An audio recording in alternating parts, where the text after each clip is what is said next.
इद्दत निकाह केस, बानी पीटीआई और उनकी अहलिया की सजा मुअत्तली की दरख्वास्त मुस्तरद। बानी पीटीआई और बुशरा बीबी की सजा बरकरार। अदालत ने फैसला सुना दिया। तहरीरी फैसले के मुताबिक दोनों मुल्जिमान के पास सजा मुअत्तली का कोई जवाज नहीं। बुशरा बीबी का खातून होना सजा मुअत्तली और जमानत पर रिहाई का जवाज नहीं, लिहाजा दरख्वास्तें मुस्तरद की जाती हैं। साबिक चेयरमैन पीटीआई और बुशरा बीबी को केस में 7 साल कैद की सजा सुनाई गई।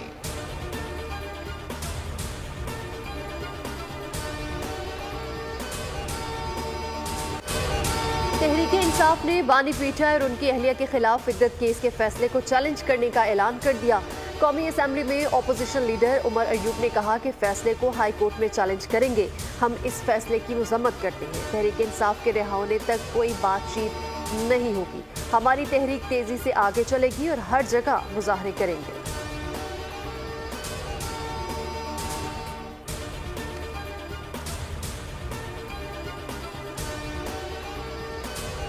क्लेम थी खबर मालिका साहब की तरफ से और अदालत में बतौर मुद्दई वो पेश हुए और उनकी एक कंटेंशन थी। अब उनकी कंटेंशन को किसी सबूत की बिना पर रद्द किया जाना था, तो इतने शवाहिद और सबूत नहीं थे कि उसको रद्द किया जाए। तो मेरा ख्याल है वो नाकाम रही है डिफेंस काउंसिल और इमरान खान साहब और बुशरा बीबी के वकील इस केस को रद्द करने में। मैं समझता हूँ कि ये बहुत बड़ी आज नाकामी हुई है तहरीक इंसाफ के लिए, उनके लीडर के लिए, और हक सच की फतह। विफाक के वज़ीर इत्तलात अता तारड़ ने आज के फैसले को हक और सच की फतह करार दे दिया। बोले, अदालत ने खबर मानिका के इल्जामात को किसी सबूत की बुनियाद पर रद्द करना था। फैसले से जाहिर होता है कि बानी पीटीआई और बुशरा बीबी के वकला ठोस दलाइल नहीं दे सके। तहरीक इंसाफ वाले वक्त से पहले ही जश्न मनाना शुरू कर देते हैं।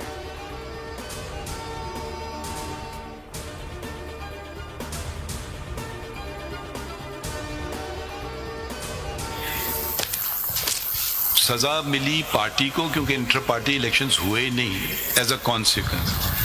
अब या तो आप बल्ले का निशान किसी और को दे देते फिर समझ आता है, वो आपने महफूज रखा हुआ है। तो अगर अब इंडिपेंडेंट भी बल्ले का निशान ले सकता है उस कॉन्स्टिट्यूंसी में, अगर वो कह रहा है मैं हूँ पीटीआई का, तो वो उसको आप इंडिपेंडेंट की तरह से भी बल्ले का निशान भी दे सकते हैं, जरूरी नहीं है कि आप कोई दूसरा दें।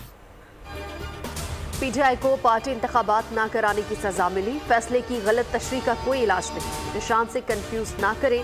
हम इन्हें तहरीक इंसाफ के उम्मीदवार क्यों ना तस्वुर करें।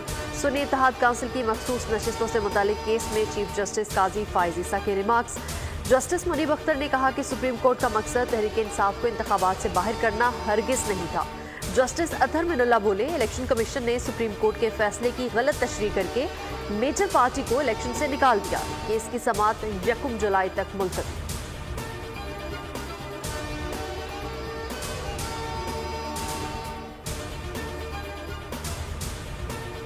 कि 24 और 25 2 दिन में ये कंक्लूड हो जाएगा, लेकिन फिर 27 तारीख भी रखी गई और अब मंडे पे बात चली गई है, यानी कि 1 जुलाई पे। और अब तक की जो प्रोसीडिंग्स रही हैं उसमें एक चीज बार बार सामने आ रही है, हर बात से निकल के आ रही है, और वो है बल्ले के निशान की बात। ये कितना गलत फैसला था बल्ले के निशान। एक पार्टी को उससे महरूम किया गया, न सिर्फ पार्टी को बल्कि वोटर का जो हक है वो उससे छीना गया।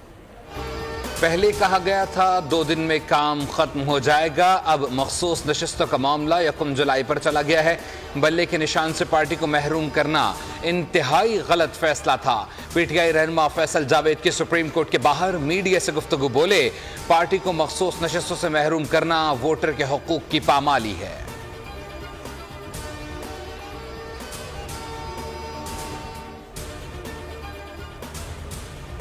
इंटेंशन है कि हम इस रेजोल्यूशन के मुकाबले में एक रेजोल्यूशन लाएंगे। We must show our sovereignty, we must show our unity, we must show के वी मीन बिजनेस। ये कोई तुक नहीं है। अब हम भी यहाँ 50 चीज़ों को क्रिटिसाइज कर सकते हैं दूसरे मुल्कों के हवाले से, लेकिन वी रिफ्रेन। तो हमने इसका नोटिस लिया है, इसकी ड्राफ्ट रेजोल्यूशन तैयार है। पाकिस्तान का अमरीकी करारदाद के जवाब में करारदाद लाने का ऐलान। अंदरूनी मामलात में अमरीकी मुदाखलत कबूल नहीं। वजीर खारिजा इसहाक डार फट पड़े। दफ्तर खारिजा की जानिब से दिया गया रद्द अमल भी पढ़कर सुना दिया। खारिजा पॉलिसी पर ऐवान का खुसूसी इजलास बुलाने की तजवीज़ की भी हिमायत। कहा, क्या बताऊं, इस मुल्क को किस तरह अदम इस्तेहकाम का शिकार किया गया।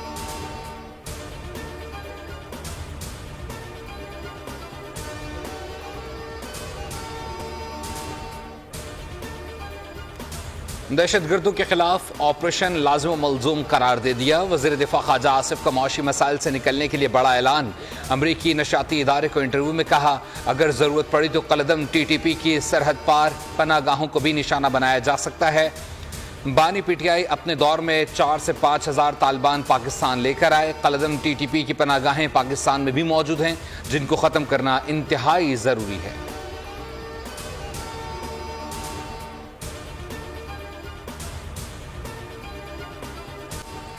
JUI के सरबराह मौलाना फजलुर रहमान ने हुकूमत को अफगानिस्तान से मुज़ाकरात का मशवरा दे दिया।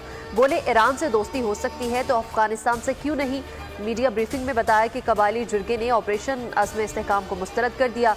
रियासत जिम्मेदारी के बजाय उजलत से फैसले कर रही है। माजी में भी ऑपरेशन नाकाम हुए, क्या अब भी कौम को मुश्किल में डालना चाहते हैं। अज़्म इस्तेहकाम की शुरुआत ही अदम इस्तेहकाम से हो गई। क्या हुकूमत ने पार्लियामेंट को एतमाद में लिया। पाकिस्तान और अफगान अवाम की इमादों को खाकिस्तर किया जा रहा है।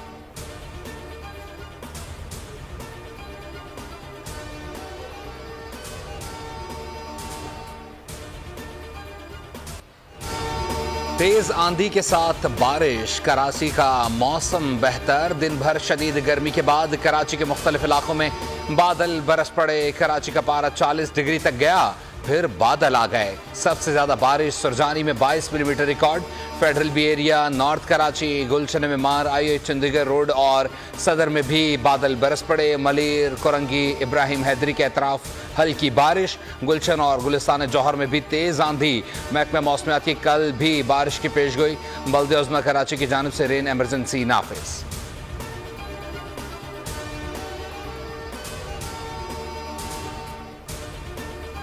16-17 घंटे जो है लोड शेडिंग चल रहा है। और पानी का हाल ये है कि वहाँ पर अगर बोरिंग के जो पानी था वो भी खत्म हो चुका है। पीने के लिए पानी नहीं है, नहाने के लिए पानी नहीं है। स्प्रिंग को जितना ज्यादा दबाएंगे ना उतने ही फोर्स से ऊपर आएगी और ये वक्त करीब आ गया है। कराची में ना पानी है, ना गैस है, ना बिजली है और ना ट्रांसपोर्ट है। आखिर कब तक कराची वाले पिसते रहेंगे। कहीं कहीं बार तो ऐसा होता है कि रात को 12 बजे बिजली बंद होती है और फजर तक लोड शेडिंग जारी रहती है। इसके अलावा एलानिया लोड शेडिंग भी इसके अंदर शामिल।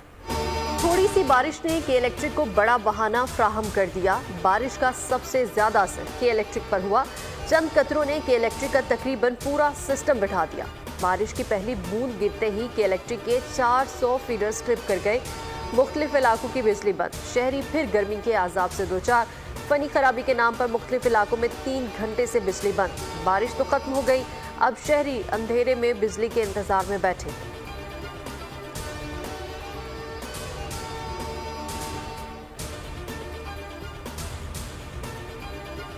बारिश के साथ ही कराची के रवायती मसाइल भी शुरू। अहम शाहराहों पर बदतरीन traffic jam.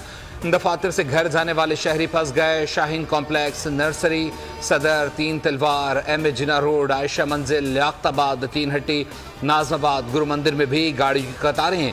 Rashid Minhaj road पर गुलशन इकबाल ब्लॉक 10 के मकीनों का पानी की अदम फराहमी पर एहतजाज। शाहरा बंद कर दी। गुलशन इकबाल, नीपा चुरंगी, गुलशन चुरंगी, डालमिया रोड पर भी बदतरीन traffic jam. Maripur road, ICI चौक के करीब ट्रॉलर में खराबी, गाड़ियां फंस गईं।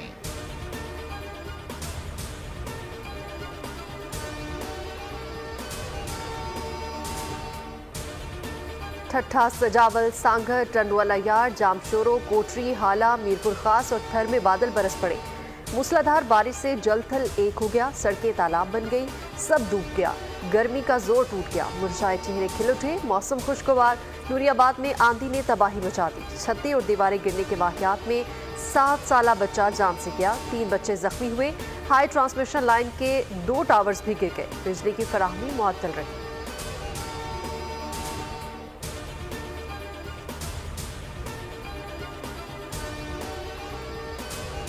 बिजली सार्फिन को महंगाई का करंट लगाने की तैयारी। बिजली मजीद 3 रुपए 41 पैसे फी यूनिट महंगी की जाएगी। नेफरा कल दरख्वास्त पर समाअत करेगा। CPPA ने बिजली की कीमत में इजाफे की दरख्वास्त जमा करा रखी है।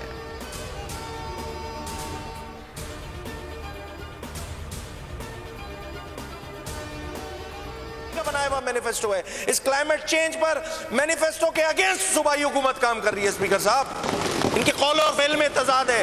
ये अपनी लीडरशिप की नहीं सुनते, ये अपने मैनिफेस्टो के अकॉर्डिंग काम नहीं करते स्पीकर साहब। इसी मैनिफेस्टो में सेहत एक नेमत, इस नेमत पे भी टैक्स लगाया हुआ है, बढ़ाया हुआ है ना, 13 से 15 स्लैब किया हुआ है ना सिंध फाइनेंस बिल में। सरकारी स्कूल बड़े अस्पताल जो है बड़े जबरदस्त चल रहे हैं, मगर गवर्नमेंट एम्प्लॉय की जो हेल्थ इंश्योरेंस है वो प्राइवेट सेक्टर में की हुई है। सिंध असेंबली इजलास, ओपोजिशन लीडर अली खुर्शीदी ने पीपल्स पार्टी के इंतखाबी मंशूर के बखिए उधेड़ दिए। कहा ये चुनो नई सोच नहीं बल्कि चुनो नहीं सोच है। मौसमियाती तब्दीली पर मंशूर के खिलाफ काम किया जा रहा है। जो पार्टी अपने चेयरमैन की बात पर कान ना धरे तो आवाम का क्या सोचेगी। अली खुर्शीदी बात करते रहे, वज़ीर आला सिंध मुस्कुराते रहे। भरपूर जवाब में बजट के दस्तावेजात खोल कर दिखा दिए, एक एक खर्चे का अहवाल सुनाया। बोले हमारे पास 117 सीटें हैं, हमें अभी और बहुत कुछ करना है।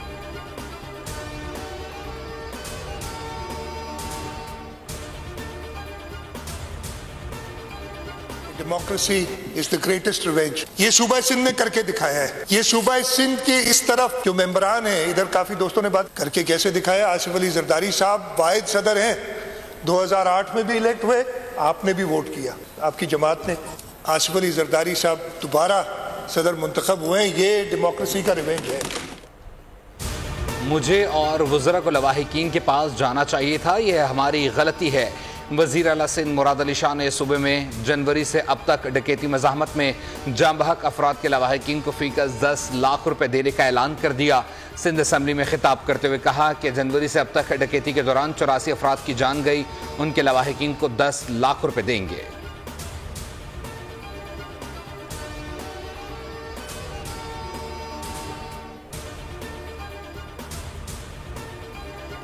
वज़ीर आला पंजाब की ज़ेर सदारत प्लानिंग एंड डेवलपमेंट बोर्ड का इजलास, सालाना तरक्याती प्रोग्राम 2024-25 का जायजा। मरियम नवाज का जारी तरक्याती मनसूबों के लिए 400 मिलियन रुपए जारी करने का हुक्म। वज़ीर आला की मनसूबों की बरवक्त तकमील यकीनी बनाने की हिदायत।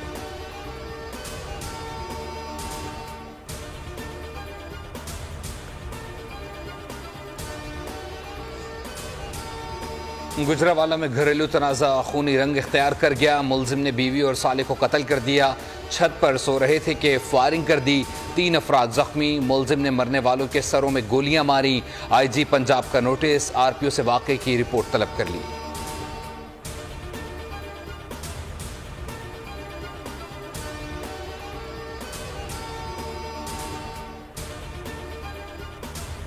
कराची में कोरंगी में एक गाड़ी में सवार मुलजिमान की डकैती। मुलजिमान शहरी से लग्जरी गाड़ी, बैग और मोबाइल फोन छीन कर फरार हो गए। वारदात की CCTV फुटेज मंजर आम पर आ गई। वीडियो में शहरी को गाड़ी से उतरकर घर की दहलीज तक आते देखा जा सकता है। सड़क की दूसरी तरफ से मुसल्लह मुलजिम ने शहरी को घेर लिया। मुलजिम के साथी ने गाड़ी की चाबी मांगी और लूट मार भी की। पुलिस ने वारदात को मशकूक करार दे दिया।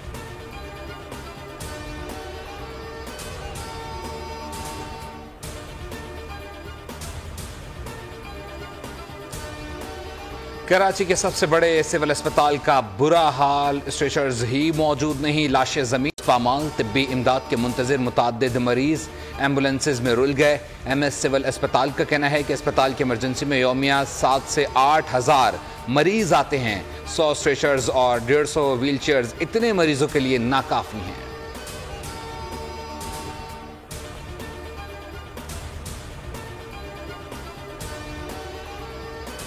पाकिस्तानी क्रिकेट टीम एक यूनिट की तरह नहीं खेली। अहम मौके पर गलत फैसलों ने शदीद नुकसान पहुंचाया। खिलाड़ियों को एतमाद न देने से कारकर्दगी पर असरात पड़े। T20 वर्ल्ड कप में पाकिस्तान टीम की नाकामी की वजूहात सामने आ गई। सीनियर मैनेजर वहाब रियाज ने रिपोर्ट PCB में जमा करा दी। खिलाड़ियों के फिटनेस लेवल पर भी अदम इत्मीनान। इख्तितामी ओवर्स में बॉलर्स ने मायूस कुन परफॉर्मेंस दी।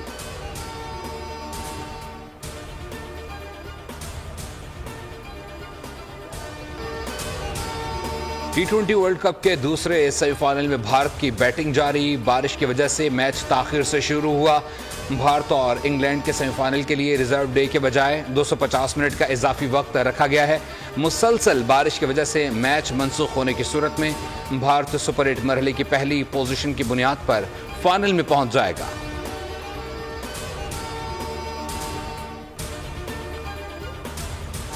T20 में तारीख रकम, जनूबी अफ्रीका पहली मरतबा फाइनल में पहुंच गया। सेमीफाइनल में अफगानिस्तान को 9 विकेटों से हरा दिया। 57 रन का हदफ था जो जनूबी अफ्रीका ने हंसते खेलते 1 विकेट के नुकसान पर पूरा कर लिया।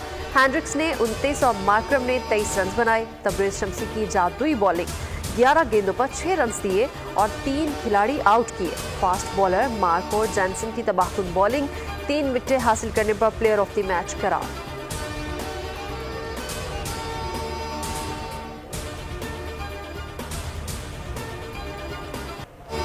जनूबी अफ्रीका के रबादा ने अपनी जर्सी डिवान ब्रावो को पेश कर दी। इस दौरान दोनों क्रिकेटर्स के दरमियान मुस्कुराहटों का तबादला भी हुआ।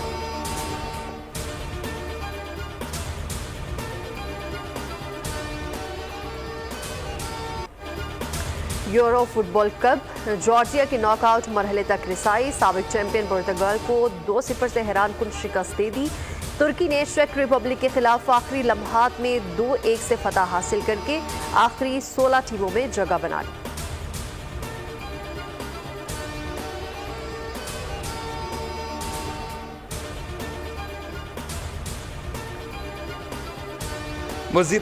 वज़ीर आला पंजाब मरीम नवाज की बड़ी मद्दाहों सूबे के लिए बेहतरीन काम कर रही हैं। अदाकारा मीरा की लाहौर प्रेस क्लब में मीडिया से गुफ्तगू। कहा, जल्द अहम प्रोजेक्ट्स में नजर आऊंगी। शादी का दावा करने वाला सामने आए। मीडिया ने तो शादी जरूर करवानी है, इलेक्शन लड़ने का कोई इरादा नहीं। महंगाई से आवाम मुश्किल में है।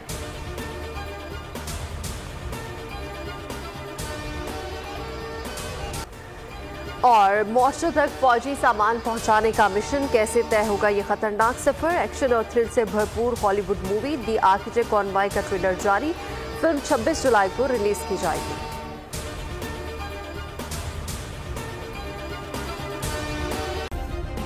सब्सक्राइब करें और बेल दबाएं ताकि कोई खबर रह न जाए।